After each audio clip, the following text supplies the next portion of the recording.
Sean, I just got off the phone with the city council. They called me about an inquiry about our facility possibly closing. Did you say anything to anyone within the facility about our meeting the other day?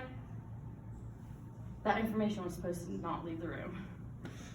I never said anything about the meeting. All I did was I went out for drinks with Ryan and Lena last night, but all we do is talk about the breakup though. Lena mentioned to me about Nathan accepting the job in Colorado. Someone in the facility knows about our meeting other than just people that were present. We are going to have to reevaluate your position within the facility after this information leak.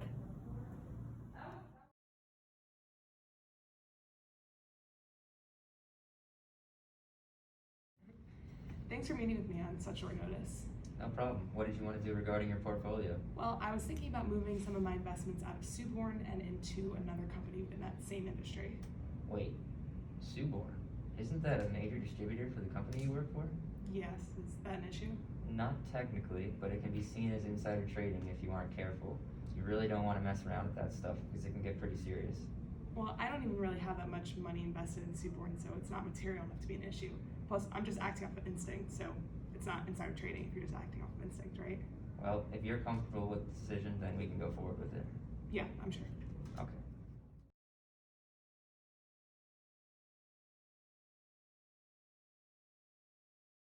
Hi, Natalie. I was hoping I could discuss the issue with you concerning Lena. Hi, Ryan. Of course, let's go into my office so we can have a more private atmosphere for this conversation. The other night, Lena and Sean had gone out for drinks and we were discussing Lena's breakup with Nathan.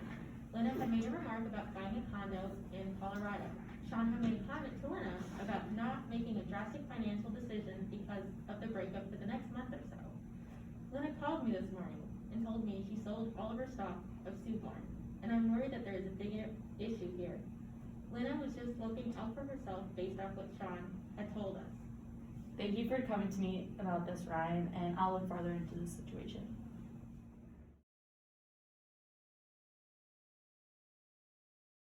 Good afternoon. It has come to my attention from an anonymous tip that the contents of our meeting the other day have been leaked to a few of our employees.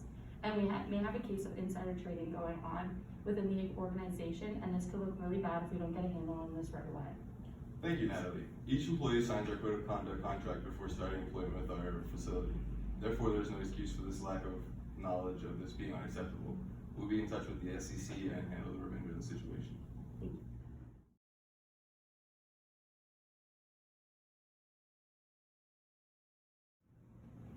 We hereby call Lena Johnson to the stand. Please come forward. Good afternoon, sir. Good afternoon, Lena. You've been brought before the court today on charges of insider trading. How do you plead?